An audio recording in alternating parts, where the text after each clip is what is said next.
थेट जाऊयात अंतर्वाली सराटीमध्ये. मनोज जरांगे सध्या बोलतात. नाकारली आहे तरी तुम्ही बसला. या समाजाच्या न्यायासाठी गोरगरिबांचे लेकरं मोठे व्हावेत म्हणून हे आमरण उपोषण आत्ता मी बसलोय, सुरू झालंय. मी माझ्या मतावरती ठाम आहे. मी आमरण उपोषणावरती ठाम आहे. ही प्रशासनानं परवानगी नाकारलेली नाही आहे. ही सरकारनं जाणून बुजून नाकारलेली आहे. गृहमंत्र्यांनी जाणून बुजून षडयंत्र केलेलं आहे. यामुळं काही कारण नसताना नाकारली, काहीच कारण नसताना नाकारली.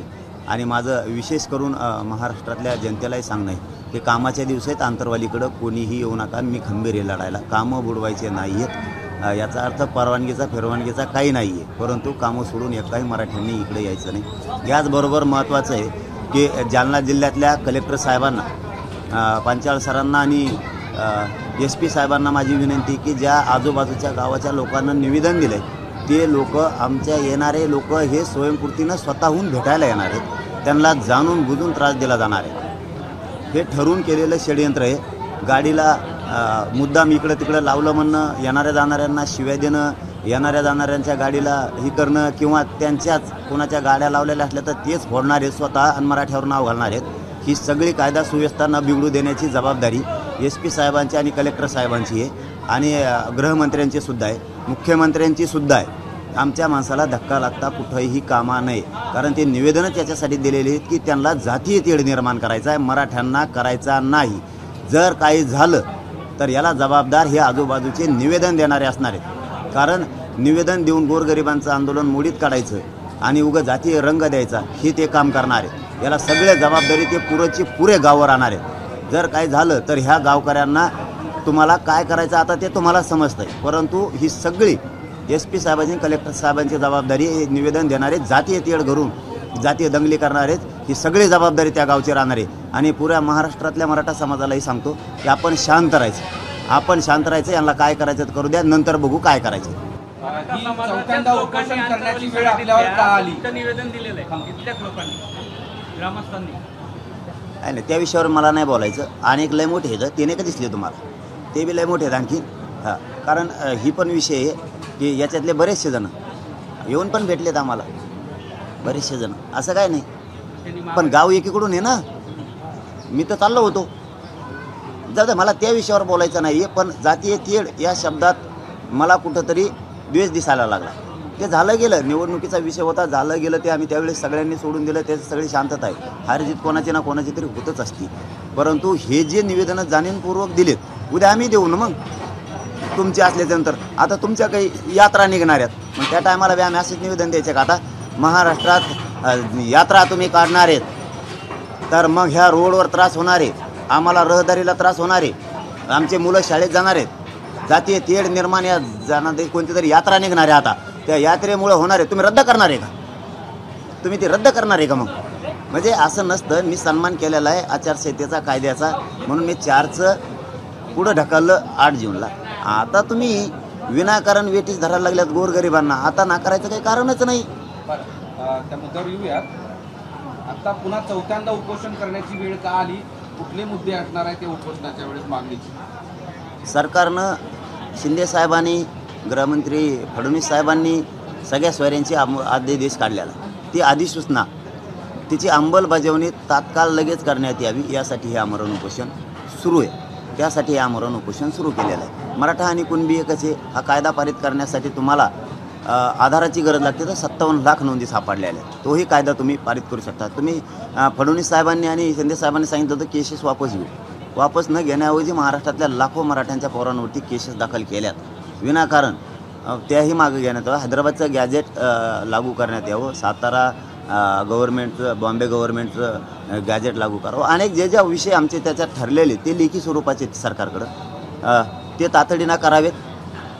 आमचं काय म्हणणं नाही, आम्हाला राजकारणात जायचं नाही. आम्हाला द्या.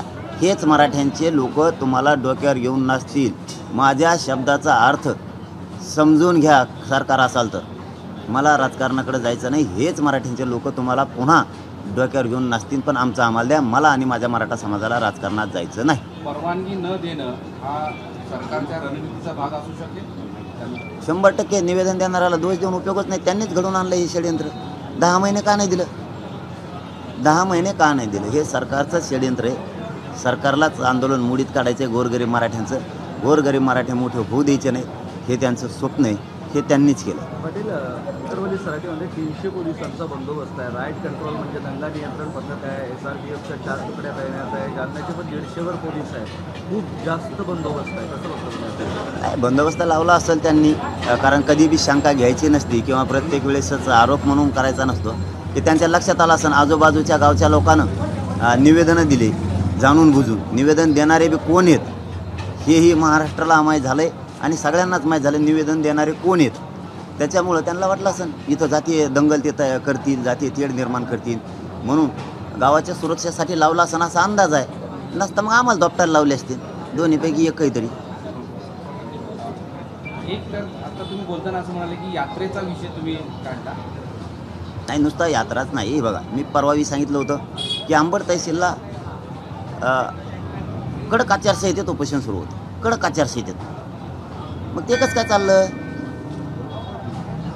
मी DYSP साहेबाला विचारलं हे, मग आम्हालाच का आचारसंहितेचं कारण कित्येक तरी सुरू होते. मग आता मी त्यांना एक उदाहरण दिलं. समजा आता अंबड तहसील समोर जर उपोषण बसलं किंवा आंदोलन बसलं एखादं, तर अंबडच्या जनतेनं येऊन म्हणायचं का इथं हे बसल्यामुळं आम्हाला रहदारीला त्रास होतो, जातीय तेढ निर्माण होईल. मग आम्ही हे लोक हे तहसील उचलून कुठं द्यायचे का दुसऱ्याकडे, दुसऱ्या जिल्ह्यात एखाद्या तिकडं हिंगोली नेऊन ठेवायची का? असं चालतं का? समजा एखाद्याचं दुकान आहे मोठं किंवा एखाद्याचं बी भरणाचं दुकान आहे मोठं किंवा अनेक काही दवाखाने आहेत, काही पण आहे, पेट्रोल पंप आहेत. मग आम्ही जर म्हणलो त्या गाड्याला रहदारी होती, माझं हे निवेदन आहे आणि तुम्ही काय करा, याच्यामुळं लय त्रास होतो आम्हाला जीवनात येता जाताना, जातीय तेढ बी निर्माण होईल आणि यामुळं आम्हाला खूप त्रास होतो रहदारीला, आमचे विद्यार्थी शाळेत जायला त्रास होतो, तर मग ते उचलणार आहेत का तिथून? ती वस्तू आम्ही सांगितलेली. आता उद्या मोदी साहेब शपथविधी घेणार, मी निवेदन पाठवतोय, त्यांनी शपथविधी घेऊ नये, त्याच्यामुळे जनतेला खूप त्रास होतो, मग घेणार नाहीत का ते? असं नसतं हो, असं नसतं. तुमच्या आंदोलनाला जातीय सलोखा बिघडतं हा गंभीर आरोप करण्यात आलेला आहे, त्याच्याबद्दल काय म्हणतो? हा, मग आता निवेदन देणारे कोण आहेत? जातीय तेढ. आम्ही अगोदर शांततेत इथं बसलो, आमच्यावर हल्ला झाला, आम्ही काही केलं का? नाही केलं. आम्ही इथं त्याच्यानंतर हल्ल्याच्या नंतर इथं शांततेत बसलो.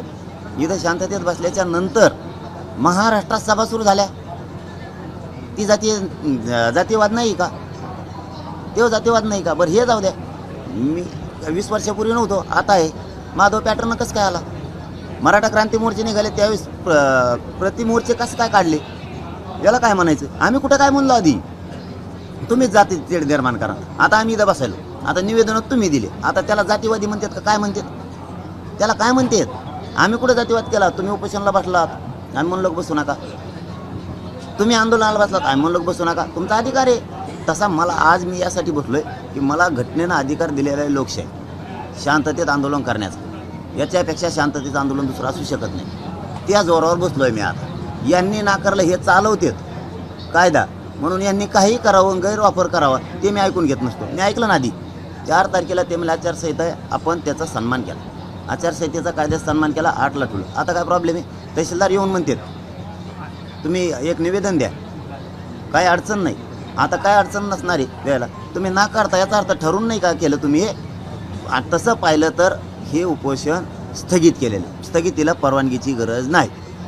आम्ही पुन्हा सुरू करतो स्थगित केलेलं, परंतु मी इमानदार आहे त्यामुळे मी प्रत्येक वेळेस देत असतो. तसं दिलं आणि आता तुम्ही नाकारणार म्हणणार. असं कसं? गोरगरिबाचा कायदा काय गोरगरिबाच्या मुंडक्यावर पाय द्यायसाठी नाही, त्यांना न्याय देण्यासाठी. आम्हाला उपोषण सुरू झालंय का आता? हो, सुरू झालं. तुम्ही जे 6 महिने सलग आंदोलन केलं, त्या आंदोलनाचा परिणाम हा लोकसभा निवडणुकीमध्ये दिसून आला. प्रत्यक्ष जो काही असेल तो मतदारांनी दाखवून दिला. ती भीती आता विधानसभेच्या तोंडावर सरकारला वाटत नसेल का? नाही, मग आम्ही काय सांगतोय की आम्हाला राजकारणात जायचं नाही, मला नाही, माझ्या समाजाला नाही, एवढीच वेळ आहे. आम्ही सांगितलंय तुम्हाला जर एवढं कळालंय आता असं होतंय तर आम्ही सांगतोय ना. उपोषणाला बसलो तर आम्ही रक्त जाळायला लागलो तर आम्ही मग सत्तेकडेच प्रचार सुरू केला असता ना. उगं आम्हाला त्या राजकारणात जायचंच नाही. आम्ही त्यांना सांगतानाच सांगतो की आम्हाला राजकारणात जायचं नाही, मला नाही, माझ्या समाजाला. आमचं ठरलेलं आरक्षणाचा विषय मार्गी काढा, हे म्हणणं आहे आमचं.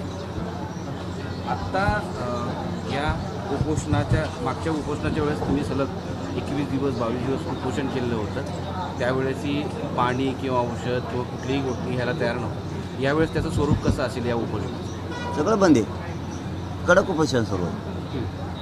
करायचं ना समाजासाठी, जीव राखून का करायचं, हातचा राखून कशामुळं करायचं.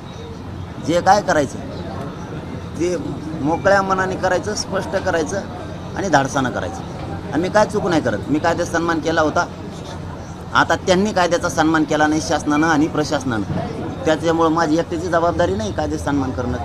जे कायदा चालवतात त्यांनी गैरवापर करून चालवण्यासाठी त्यांना तिथं बसविलेलं नाही. 27 जानेवारी रोजी तुम्हाला पत्र दिलं होतं सगळे सोयरेच्या देशासंदर्भात. कायद्यात 1 महिनाभरामध्ये ते पूर्ण होईल, 20 दिवसानंतर ते पूर्ण होईल सांगितलं होतं. पण त्यानंतर ते होऊ शकलं नाही. पण त्यावर असं सांगितलं जातं की त्याच्या ज्या आक्षेप सुनावण्या जे काही आहेत त्यावर काम सुरू आहे आणि ते काम झाल्यानंतर याचं कायद्यात रूपांतर होईल अशी एक माहिती मिळते आहे. आता 5 महिने झाले ना, याच्यापेक्षा किती वेळ द्यायचा. 5 महिने साधा वेळ आहे का? 5 महिने म्हणजे थोडा वेळ नाही ना, याच्यापेक्षा किती द्यायचं. आणि बघायचं का नाही, सरकारचं काम असतं ते. अधिसूचना त्याच्यावर हरकती आल्यात का बघायचे आहेत का नाही बघायचं, सरकारचं काम असतं.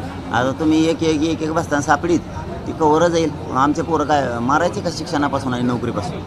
तुमच्या तिसऱ्या उपोषणाच्या वेळेस मुख्यमंत्री एकनाथ शिंदे हे तुमच्याशी सपोर्टिव्ह होते. ते तुमच्या मागण्यांकडे विशेष सकारात्मक लक्ष द्यायचे. पण तुमचा सातत्यानं फडणवीस यांच्या विरोधात आक्षेप होता. त्यांच्या विरोधात तुमची उपोषणसुद्धा त्या काळात गाजलेलं होतं त्यांच्या विरोधामुळं.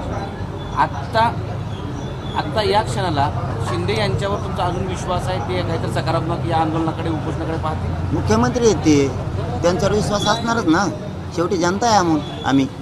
आणि फडणवीस साहेबाचा तुम्ही विषय घेतला तर फडणवीस साहेब काय आमचे शत्रू नाही आहेत किंवा आम्ही त्यांना काही विरोधक मानलेला नाही आहे. ते बोलले तर आम्ही बोललेलो आहे. त्याच्यामुळं त्यांनीही दखल घेतली पाहिजे, त्यांनीही प्रश्न मार्गी काढला पाहिजे. ते काढतच नाहीत. ते लोक फोडणार, काड्या करणार, मग समाजाची नाराजी तर त्यांच्या अंगावर येणारच ना.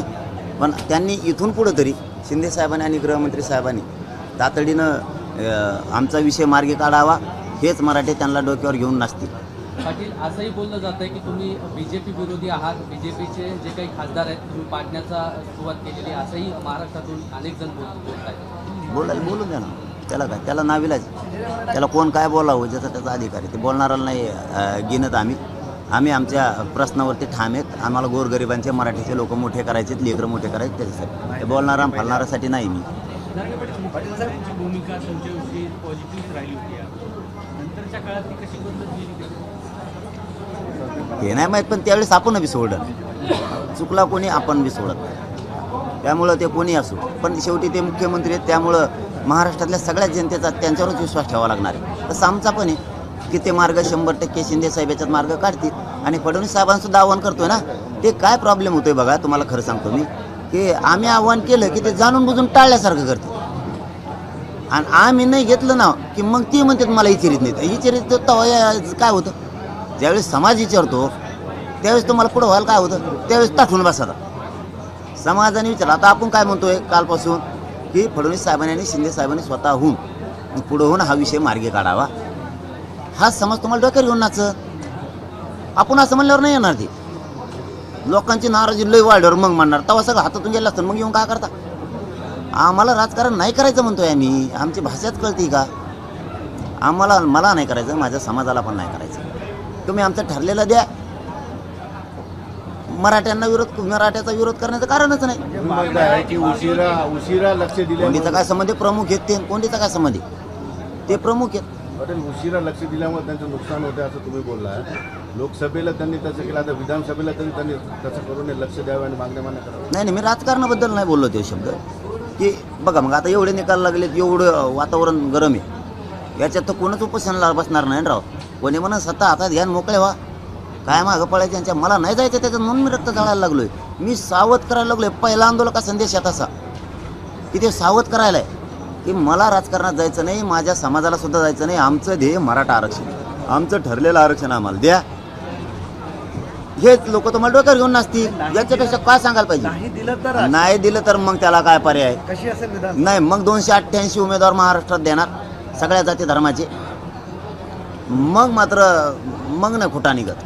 त्याला माझा नाविलाज आहे. मग मी म्हणतोय गोरगरिबाला त्रास देऊ नका.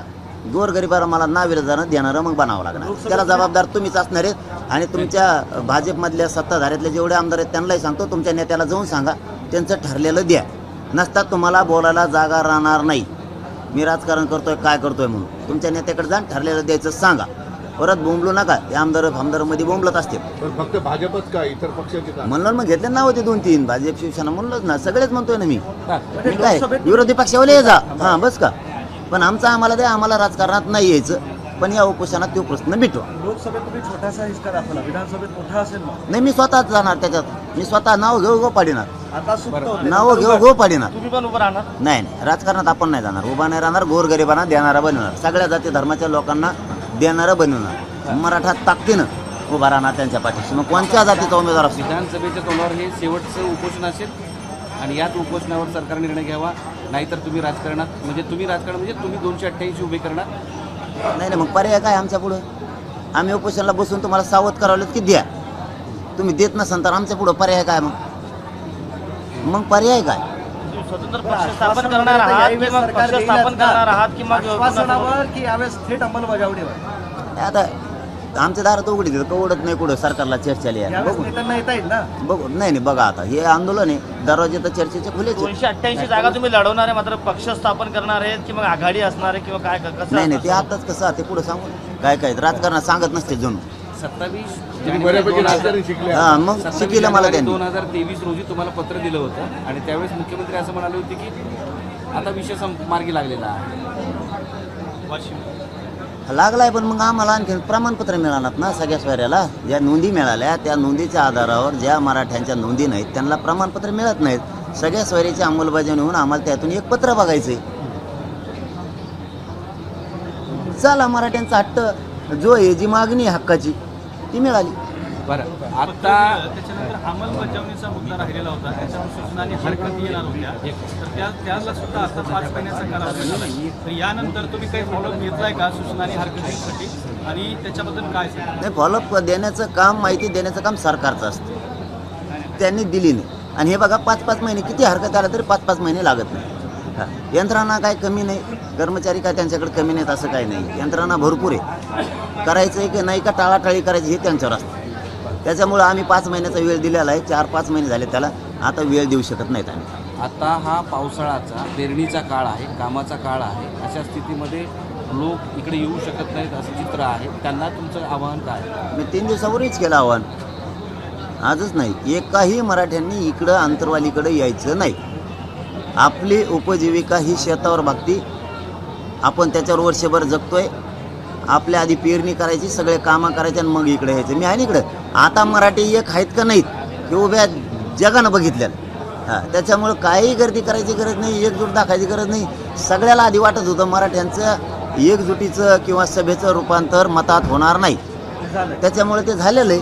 त्यामुळे इकडं आल्यानेच गर्दी एकजुटी असं थोडंच आहे. काही गरज नाही. कामं सोडून येऊ नका. मी एकटा पठ्ठ्या तुमचा मुलगा म्हणून इथं लढायला तयार. तुम्ही एक आवाहन केलं होतं की कुणाच्या उमेदवाराला तुम्ही काही पाठिंबाही दिला नव्हता, कोणाला विरोधही केला नव्हता, तरी सुद्धा समाज एकवटला होता तुमच्या मागे. निवडणुकीच्या दृष्टीने मी काय वाईट केलं. मी समाजाच्या लेकरासाठी त्यांची लेकरं मराठ्यांची मोठी व्हावीत म्हणून लढतोय. मरायला तयार. मी काय वाईट करतो. ते मला मुलगा मानणारच ना माझा समाज. त्यामुळे फक्त माझं काम जे होतं ते मी त्यांना सांगितलं की तुम्ही इकडे यायचं नाही, शांततेत राहायचं. जे येतील ते. याचा अर्थ असा नाही की तुम्ही येऊच नका. कामं बुडवून यायचं नाही कुणी इकडे.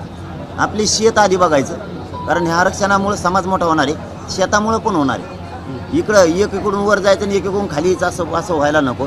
दोन्ही बाजू आपल्याला सांभाळायचं. आरक्षण पण मिळवायचं आणि शेती पण कसायची, शेती पण पिकवायची. आता मुद्दा असा आहे की मागच्या वेळेला गावागावात तुमच्या सगळ्या समर्थकांनी उपोषणे केली होती. वेगवेगळ्या पद्धतीची आंदोलनं सुद्धा सुरू होती. परंतु लोकांना म्हणताय तुमच्याकडे नका येऊ. मात्र ज्याला या आंदोलनात सहभागी व्हायचे तर त्यांनी गावागावात काही उपोषणे करायचे का कसं काय करायचं. नाही काहीच नाही करायचं. गावागावात महाराष्ट्रभर आपण कुठलाच प्रोग्राम दिलेला नाही आंदोलनाचा. कोणताच प्रोग्राम दिलेला नाही. त्याच्यामुळं गावोगावात कोणते आंदोलनं नसणार आहेत. कामाचे दिवस आहेत ना. कोणते उपोषणं नसणार आहेत तर काहीच नसणार आहे. जे येतील कामं संपल्याच्या नंतर ते इथे येतील, भेटतील, आशीर्वाद देतील आणि पुन्हा वापस येतील. कारण पावसाचे दिवस आहेत. इथं पण चिखल आहे भरपूर. त्यामुळे त्यांची गैरसोय व्हायची नाही. येऊन जाऊन करू शकते. पाटील साहेब तुम्ही आत्तापर्यंत टप्प्याटप्प्यातनं उपोषण केलेलं आहे. म्हणजे प्रत्येक उपोषणातले तुम्ही टप्पे पाडलेले होते. या 2 दिवसानंतर असं करणार, 3 दिवसानंतर आम्ही पाहिलं नाही. या उपोषण जे आहे यातला काही टप्पा आहे का? नाही, एक पण टप्पा नाही, एकही टप्पा दिला नाही. आपण प्रोग्राम दिलेला नाही राज्याला आंदोलनाचा, कारण आपल्याला आंदोलन करायचंच नाही आहे. कारण शेतीचे कामं आहेत, सगळे शेतीचं वाटोळं होईल तिकडं, सगळे शेती पडत. त्यामुळं आपण कामं करायचे. इथं मी खंबीर आहे आता, त्याची काही काळजी करायची गरज नाही. कामं संपल्याशिवाय इकडं कुणी यायचं नाही. त्याचा अर्थ वेगळा कुणी काढायची गरज नाही की मी येऊ नका म्हणतो, असं नाही. काम बुडून यायचं नाही. उपोषणाच्या पाटील, संदर्भातला मागच्या नेहमीचा 5 एक प्रश्न महिन्यापासून असतो. तुम्ही म्हणताय की फार मोठा काळ झाला, कुठलाही अपडेट तुम्हाला आलेलं नाही. इन बिटवीन सरकारचं कोणी तुम्हाला भेटलंय का, माहिती अपडेट दिली आहे का, किंवा सरकारने तुमच्याशी संपर्क करावा? काय संपर्क करायला मी कुठं नाकारलंय का वा? सरकारने येऊ नये, चर्चा करू नये, आंतरवालीत येऊ नये असं मी कधीच म्हणलो नाही. ती त्यांची जबाबदारी आहे, त्यांची जबाबदारी आहे. कायदा सुव्यवस्था बिघडू नये ही सरकारची जबाबदारी, प्रशासनाची. आंदोलकाची भेट घेणं, चर्चा करणं, त्यांच्या मागण्या देतोय ही करणं, ही चर्चा करण्याची जबाबदारी त्यांची, जनतेची नाही. जनता ही त्यांची असती, पण ते आता जर राजकारण करायला लागले आंदोलनात तर त्यांना फटका तर बसणारच. चलो, धन्यवाद. या एक प्रश्न असा आहे की जानेवारीमध्येच तुमच्या उपोषणाच्या वेळेस उच्च तंत्र शिक्षण मंत्र्यांनी एक पत्र काढलं होतं की मुलींना KG to PG शिक्षण फ्री, पण त्या संदर्भातला अजून कुठलाही निर्णय झाला दिसत नाही. आता प्रवेश सुरू झालेले आहे, त्यावर तुम्ही काही 1-2 महिन्यापूर्वी बोलला होता. हो, मी मागेही सांगितलं होतं, पण वरून निरोप होता तसा आहे की ॲडमिशन सुरू झाल्याच्या नंतर मुलीला मोफत शिक्षण दिलं जाईल. सरकारने ते सुरू केलं नसलं तर सरकारला विनंती आहे की तुम्ही जो JR काढलेला आहे तो लागू करा, त्याची अंमलबजावणी तातडीने करा आणि मुलींना सगळं शिक्षण जे आपण मोफत ठरवलेलं आहे ते शिक्षण मोफत देण्यासाठी सुरू करा. आणि याच्याच बरोबर जे ECBCतून पोरांनी फॉर्म भरलेले आहेत नोकर भरतीसाठी, शिक्षणासाठी, तर ज्यांचे कुणबी प्रमाणपत्र मिळाले त्यांना ECBC सोडून कुणबीमध्ये म्हणजे OBCमध्ये फॉर्म भरता आला पाहिजे. ती ऑप्शन खुला करा, तो बंद केलेला आहे. ज्यांनी ECBCत फॉर्म भरलेत त्यांना ECBCतच राहा म्हणतात. तुझ्याकडं प्रमाणपत्र असलं तरी त्याचा उपयोग घेता येणार नाही असं म्हणतात. तसं सरकारला माझी विनंती, तसं होता कामा नाही. त्यांनी जर ECBCतून फॉर्म भरला असला किंवा EWSमधून भरला असला तरीही त्याच्याकडं जर प्रमाणपत्र असलं कुणबीचं OBC तर त्याला ते दोन्ही ऑप्शन सोडून कुणबीत येण्याचं, OBCत येण्याचं ऑप्शन खुलं करा. हे मी जाहीरपणानं सरकारला विनंती करून सांगतोय, कारण त्याशिवाय पर्याय नाही. आणि जे प्रमाणपत्र नोंदी निघाल्या, ज्यांचे प्रमाणपत्र मिळाले त्यांना तातडीनं प्रमाणपत्र लवकर द्या, कारण ते थांबून धरले. सगळे प्रमाणपत्र बऱ्याच जागेवर थांबून धरले. आता मुलाला शिक्षणाला लागणार आहेत ते प्रमाणपत्र त्यांना वापस त्यांना दिले जात नाहीत तातडीनं. ते ताबडतोब त्याचा सगळं काय तुम्हाला सर्वे करायचा आहे काय म्हणते ते सगळं करून ताबडतोब द्या. बंद केलेली ते सुरू करा. पहिलं उपोषण होतं मराठा आरक्षण, त्यानंतर त्याच उपोषणानंतर सगळे प्रश्न सोडवण्यासाठी 3 उपोषणं करावे लागले. आता 4थं उपोषण आलं आहे. या सगळ्या काळामध्ये आता 1 वर्षाचा काळ गेला, मात्र अजूनही तुम्हाला जे हवं आहे ते सरकार देत नाही आहे, मिळत नाही आहे. कुठंतरी फसवणुकीची जाणीव आहे. 100%च पुढच्या वड्यात चालले. पण मी बी थांबणारातला नाही, कारण मी सरकारशी इमानदार नाही राहू शकत, समाजाशी इमानदार राहणार आहे. त्यामुळं मी ते लावून धरणार आहे. मिळेपर्यंत मी करत राहणार. वारंवार आश्वासन नाही, आता ह्यावेळेस नावच घेऊ, नाही जुळलं तर काय करावं मग त्याला. ह्यावेळेस आता कशी समाजाची फसवणूक केली जाते, ह्यावेळेस नावच घेऊन सांगू, कारण आता आपल्याला नाविलाजानं त्यांनी राजकारणात ढकललं असं म्हणावं लागेल. सभा म्हणजे अशी सभा कोणी पाहिजे नाही, अशा पद्धतीची सभा झाली तरी सुद्धा सरकार आश्वासनाव्यतिरिक्त गांभीर्यानं घ्यायला तयार दिसत नाही. सरकारला मग आता पुन्हा एकदा तशी जनता बघायची असली ना, आश्वासनाचे फसवणूक करायची नसली तर काहीच नाही, नुसतं एक हाक दिवस तर दम. इकडं आणखीन 20-20, 25-25 किलोमीटरवर उभा राहायला जागा राहणार नाही. बघायची असली तर बघा म्हणा माझ्या एका हाकीवरती. आणखीन बी इकडं 20-25 किलोमीटरवर उभा राहायला जागा असतं नाही, गा म्हणून तरच दम. लोकसभा निवडणुकीच्या निकालानंतर काही महाविकास आघाडीतले काही खासदार तुम्हाला भेटायला आलेले होते काल रात्री, परवा रात्री. बंडू जाधव आले, काय नाही, आता महाराष्ट्रातले बघा सगळ्याच पक्षाची येतील, ही जागाचा शिगीद कोणाला नाही म्हणते. हे अंतरवाली इथं आल्याच्या नंतर आम्ही शुभेच्छा देतोय सगळ्याच पक्षाच्या. जे खासदार झाले त्यांना मराठ्यांचं मत पाडलेलंच. जे ते इमानदार आहे, जे ते नाही आहे बागलं की बागलं असं असते काय कायचं. परंतु सगळ्याच पक्षाच्याला केलं मराठ्यांनी, असं काही पुढे भेदभाव केलेला नाही. ते आभार मानायला आले होते का ते? येऊन भेटतेत, आंतरवालीत येतात भेटतेत. मग आता आल्याच्या नंतर का मी हाकून देऊ? तुमच्यामुळे आलो असं म्हणताय. विजय तुम्हाला अर्पित केलेल्या लोकांनी येत आहेत सध्या भेटायला, या सगळ्या खासदारांना तुमचं सांगणं काय, सूचना काय? नाही आणखीन नाही केल्या, करीन ना नंतर. जे खासदार आले त्यांनी तुम्हाला विजय तुम्हाला अर्पण केला, त्याच्यात ते बोलणार आहेत, या सगळ्या गोष्टी होणार आहेत भविष्यात. बोलतीनच ना मराठ्यानं. मत काय सगळ्या पक्षातल्या खासदारांना उगाच केलंय का? मग सगळ्याच पक्षातल्या खासदाराला बोलावं लागणार. तुम्हाला अर्पण केलंय त्यांनी. तर आता ते ज्याचं त्याचं मोठेपणाचा भाग आहे. परंतु मी राजकारणात नाही, मी काही केलं नाही, मी कोणाला काय पाडा म्हणलं नाही बा. मी घेताना उकरून माझ्याकडून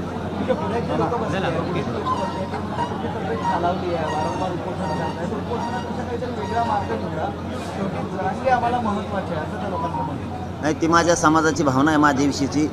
मी मुलगा म्हणून त्यांचं काम करतोय महाराष्ट्रातल्या. त्यांना वाटतं मी उपोषणाला बसल्याच्या नंतर मी गरजेचं आहे. त्यांची ती भावना आहे चांगली, बरोबर आहे, कारण मी त्यांच्या भावनेचा कदरही करतो. पण मायबाप मराठ्यांनो, माझ्यापुढं दुसरा खरंच पर्याय नाही आहे. आपल्याला राजकारणात नको जायचं, तो मार्ग नाही आहे. म्हणून सरकारला सावध करायलो आहे की मी शांततेत उपोषण करतो आहे. माझ्या समाजाचं मला देऊन टाका. माझ्या समाजाला जे लेकरं आम्हाला मोठे करायचे, समाजाची भावना माझ्याविषयी ठीक आहे, पण आता त्याला नाविलाज आहे. मी तुमच्याच लेकरासाठी लढतोय, हे मराठा समाजाला महाराष्ट्राला सांगतोय. एक मेला तरी चालत, पण लाखो करोडो लेकरं मराठ्यांचे सुखी झाले पाहिजेत, हे स्वप्न घेऊन मी इथं जीवाची बाजी लावून बसलो आहे. मी कोणताही अतिरेक करत नाही आहे, परंतु नाविलाजी मी एवढ्या वेळेसच माझ्या समाजाचा शब्द ऐकत नाही आहे. समाजाचं म्हणणं आहे मी उपोषण करू नये, परंतु मला नाविलाजी मी आपल्याच समाजाचे लेकरं मोठे व्हावेत म्हणून आमरण उपोषणाला बसतो. तुम्ही खूप आजारी पडले होते, अगदी तुमची किडनी सुद्धा गायब झाली होती, तुम्हीच सांगत होते आम्हाला. त्यांचे डॉक्टर म्हणत होते कुंकड गेली म्हणून. ते त्यावेळी आता ते झालं गेलं, आता नवीन सुरू आहे डाव. नवीन सुरू. चलो, धन्यवाद. आंदोलनामध्ये तुम्ही सर्वपक्षीय जिल्हा परिषद, पंचायत समिती, महापालिका, विधानसभा, लोकसभा या सगळ्या सदस्यांना आवाहन केलं होतं की तुम्ही या आंदोलनाबरोबर या आंदोलनाच्या संदर्भात मराठ्यांचा विषय मांडा, चर्चा करा आणि हा मार्गी लागेल या संदर्भातलं तुम्ही त्यांना आवाहन केलं होतं. यावेळेस तुमचं त्यांना आवाहन असतं? यावेळेसही माझं आव्हान आहे की मला राजकारणाकडे जायचं नाही. काय काय आमदार म्हणतात ना, अमुक केलं तमुक केलं, आमच्या पक्षाचं असं, आमच्या नेत्याला तसं बोलले, आमका झालं. तर त्या सगळ्या ज्यांचं खूप दुखत आहे मागून पुढून, त्यांना बाबा माझी विनंती आहे की तुम्ही काय करा, तुमच्या नेत्याकडे जा, तुमचं पोटसूळ बंद होईल. मला राजकारणात नाही जायचं खऱ्यानंच, माझ्या समाजाला नाही जायचं. तुमच्या नेत्याला जा आणि सांगा की त्यांचं ठरलेलं देऊन टाका एकदाच. समाजाचं काय आरक्षण ठरलंय, काय विषय ठरले देऊन टाका. आणि नुसत्या सत्ताधाऱ्याबद्दलच नाही म्हणत, तर विरोधी पक्षाचे सुद्धा सगळे जा. आणि ह्या उपोषणाच्या काळातच पुन्हा तुम्ही जाताना 2 वर्षांनी, या उपोषणाच्या काळातच उद्याच तुम्ही तुमच्या नेत्याकडे सगळ्या पक्षाचे जाऊन बसा आणि त्यांना सांगा त्यांच्या ज्या ठरलेल्या गोष्टी त्यांना त्या द्या. मला राजकारणात जायचं नाही, माझ्या समाजाला जायचं नाही. माझं ध्येय आणि माझ्या समाजाचं ध्येय आरक्षण, ते आम्हाला द्या, तिकडं भांडा. पण जर नाही दिलं तर त्याच्यानंतर माझ्या नावानं भाजप, शिवसेना कोण कोण आहेत त्याच्या आमदारांनी बोंबलायचं नाही की असं का करताय. मग तुम्हाला आता संधी दिली आणि विनंती करून सांगतो, चला सगळ्या आमदारांना की तुम्ही जा आणि तुमच्या नेत्यापुढं, सरकारपुढं विषय मांडा आणि त्यांना सांगा हे विषय आजच्या आज मार्गी काढा. मला राजकारणात जायचं नाही, उगाच बोंबलाच नाही. मग तुम्हाला बोलायला संधी नाही. मी समाजाला साक्षी ठेवून सांगायला लागलो आहे. आता समाजसुद्धा ऐकतोय चॅनलच्या माध्यमातून की आम्ही समाजाच्या वतीनं सगळ्या आमदारांना विनंती केली, सत्ताधाऱ्यांच्या सुद्धा, की तुमच्या नेत्याकडे जाऊन सांगा की त्यांचं आरक्षण द्या. मग परत तुम्ही म्हणता तुम्ही विधानसभेला कसं काय आले पुढं, तर तुम्हाला सांगितलं ना आता जा, तर तुम्ही जा ती प्रश्न सोडून आणा. आम्ही येत नाही. तुम्ही नाही गेले तर उद्या तुम्ही बोलायचं नाही. समाज तुम्हाला बोलून देणार नाही, कारण तुम्हाला आम्ही जा म्हणून सांगितलं आहे. समाज एकाही आमदाराला बोलून देणार नाही, कारण तुम्हाला तिकडं जा म्हणलं तर तुम्ही गेले नाही आणि इकडं काय बोंबलता. मग असा समाज तुम्हाला उद्या म्हणणार. तुम्ही प्रश्न सोडा. धन्यवाद. दुसरा प्रश्न असा आहे की हे सगळं आंदोलन सुरू केलं आहे, उपोषण किती दिवस चालेल हे सांगता येत नाही. मात्र आतापर्यंत 4 उपोषण केली होती. त्या उपोषणाला दरवेळेला तुम्हाला आश्वासन दिलं, पण जेव्हा तुम्ही मुंबईत धडकले लाखो मराठीसोबत घेऊन, त्यावेळेला सरकारला जाग आली, त्यांनी तुम्हाला GR दिला होता. आता या उपोषणाला सुद्धा सरकारने जर असं हलक्यात घेतलं तर तुमचं पाऊल काय असतं? नाही, मग पर्याय नाही म्हणलं ना मी तुम्हाला. मग पर्याय नाही पुढं आम्हाला. नाविलाजानं देणारं बनावं लागणार आहे गोरगरीब मराठ्यांना, गोरगरीब जनते. चलो, धन्यवाद. पुढचं पाऊल थेट विधानसभा, पर्याय नाही, देणारं बनावंच लागणार. एबीपी माझा, उघडा डोळे बघा नीट.